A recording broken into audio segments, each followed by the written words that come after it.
இந்தாங்கண்ணே. உள்காட்டில் பூவும் உண்டு, நம்பினால் நாளை உண்டு, கைத்தாங்க ஜீவன் உண்டு. வாமானந்தி, சாப்பிட்டியாம்மா? சாப்பிட்டேன்னே. என்னம்மா இவ்வளோ காலையிலேயே? மஞ்சுவ அவங்க அப்பாவை பார்க்க கூட்டிட்டு போகணும். ஆமாம்மா, நைட்டு வலிப்பு வந்து மஞ்சு ரொம்ப கஷ்டப்பட்டுருச்சு போல் இருக்கு. சவு சொல்லிட்டு இருந்தாம்மா. ஆமா அண்ணே, பாவம் சின்ன புள்ள தானே, அவ வயசுக்கு இம்புட்டு கஷ்டம் தாங்கிட்டு இருக்கிறதே பெருசுன்னே. நீங்க எல்லாருமே உங்க வயசுக்கு மீறின கஷ்டத்தை தாமா அனுபவிக்கிறீங்க. நீ அன்பு கூட சந்தோஷமா வாழத்தான் இங்கிருந்து போனேன். உன்னை நினைச்சு நான் அவ்வளோ சந்தோஷப்பட்டம்மா.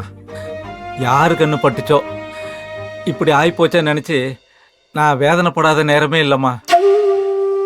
அன்பு பாப்பியாம்மா? பார்த்தா இந்த செக்யூரிட்டின்னு ரொம்ப விசாரிச்சுதான் சொல்லுமா. நம்பிக்கையோட இருக்க சொல்லுமா. அந்த ஆண்டவன் யாரையும் கைவிட மாட்டான். சொல்றேனே மேடம், நீங்க எல்லாரும் என் மேல வச்சிருக்கிற அன்பு பாசம் முந்தே எங்களுக்கு ஆசீர்வாதம். அதுவே எங்க கஷ்டம் எல்லாத்தையும் சரியாக்கிரும். சரிண்ணே, நான் போய் மஞ்சுவை பார்த்து கூட்டிட்டு வரேனே. சரிம்மா, போய் பாரு. ஆனந்தி, லட்சுமி அக்கா, எப்படி இருக்கீங்க? நான் நல்லா இருக்கேம்மா. மேடத்தை பார்க்க வந்தியா? ஆமாக்கா, மேடம் இருக்காகல்ல? இருக்காங்க ஆனந்தி, மேலதான் இருக்காங்க. அப்புறம் நீ கூட்டிட்டு வந்தியே அந்த பொண்ணு மஞ்சுக்கு நைட்டு வலிப்பு வந்ததுல இருந்து மேடம் ரொம்ப பதட்டமா இருக்காங்க.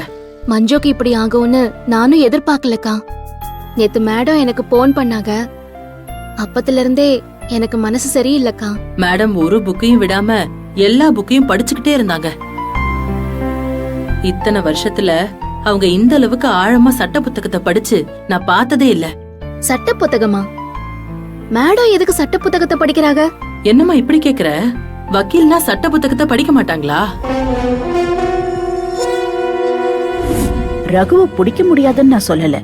ஹேபியஸ் கார்பஸ், அதான் அந்த ஆட்கொணர்வு மனு போடலான்னு சொன்னல, அந்த வழியில கண்டுபிடிக்க முடியாதுன்னு தான் சொல்றேன். என்னக்கா சொல்றீங்க? வக்கீலா?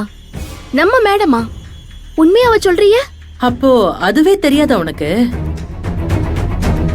ஒரு காலத்துல அவங்க கேஸ் எடுக்கறாங்கனாலே எதிரில கேஸ் எடுக்க எந்த வக்கீலா இருந்தாலும் யோசிப்பாங்க. நம்ம மேடம் சிங்க மாதிரி கோர்ட்ல பேசுவாங்க. அப்படியே நெருப்பா இருக்கும் அவங்க வார்த்தை ஒவ்வொன்னும். என்னக்கா சொல்றீங்க? நிஜமாவா? நான் இங்க இருந்தப்போ ஒரு நாள் கூட அவங்க வக்கீலா இருப்பாங்கன்னு யோசிச்சு கூட பாக்கலையே. அந்த மாதிரி எந்த விதத்திலயும் அவங்க நடந்துட்டதே இல்லையே. அவங்க கோர்ட்டுக்கு போறத நிறுத்தியே 15 வருஷத்துக்கு மேல ஆச்சுமா. ஏன் நிறுத்திட்டாங்க? தெரியலம்மா. ஒரு நாள் கோர்ட்ல இருந்து வருத்தமா வந்தாங்க. இனிமே நான் கோர்ட்டுக்கே போக மாட்டேன்னு சொன்னாங்க. அதுக்கு மேல அவங்க கிட்ட யாரும் பேச முடியாதுமா. இது மட்டும் இல்லம்மா, இன்னும் அவங்க வாழ்க்கையில பெரிய பெரிய ரகசியங்கள்லாம் இருக்கு. எவ்வளவோ வலியும் வேதனைகளும் கூட இருக்கு. ஆனா அது எதையும் அவங்க யார்கிட்டயும் எப்பவும் சொல்ல மாட்டாங்க. அவங்களே எல்லாத்தையும் தாங்கிக்குவாங்க, மனசுக்குள்ளேயே வச்சுக்குவாங்க. ஒன்ன மாதிரிதான் அவங்களும். ஆனா இத்தனை வருஷம் கழிச்சு எதுக்காக சட்ட புத்தகத்தெல்லாம் இவ்ளோ தீவிரமா படிக்கிறாங்க? நேத்து ராத்திரி முழுக்க அவங்க தூங்குன மாதிரியே தெரியல.